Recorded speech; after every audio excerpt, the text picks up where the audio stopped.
Pangkalahatang naging mapayapa ang pagbubukas ng klase sa bansa kahapon. Ito ang binigyang diin ng Philippine National Police kasunod ng mahigit 20 milyong estudyante na dumagsa sa unang araw ng pasukan. Para sa detalye, balitaan mo kami Alvin Baltazar.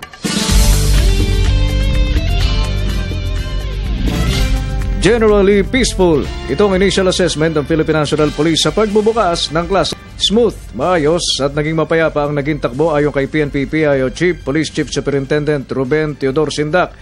Sinabi pa ng tagapagsalita na patuloy nilang tinututukan ang sitwasyon habang nakagiya din naman sila sa mamayang uwian ng mga estudyante.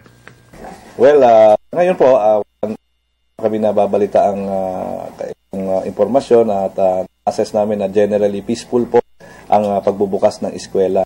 Sa kabilang dako'y nagpaalala naman si PNP Chief General Alan Purisima, lalo na sa mga estudyanteng bagong salta sa Maynila galing ng probinsya na maging maingat at maging alerto laban sa mga masasamang loob. Ito umano ang karaniwang punterya ng mga kabataan kaya't payo ng PNP maging mapag-obserba lalo na sa mga sitwasyong makapaglalagay sa alanganin ng isang estudyante. Normally, yung mga nandito sa Metro Manila, siyempre mga bagong salta dito, yun ang nagiging biktima. And we should be warning them. We have already distributed some flyers.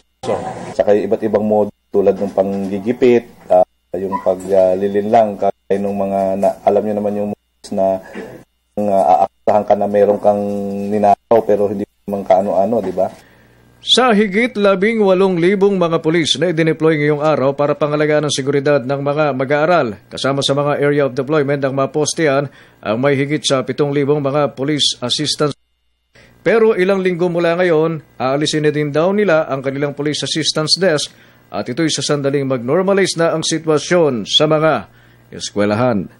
Para sa Telebisyon ng Bayan, Alvin Baltazar.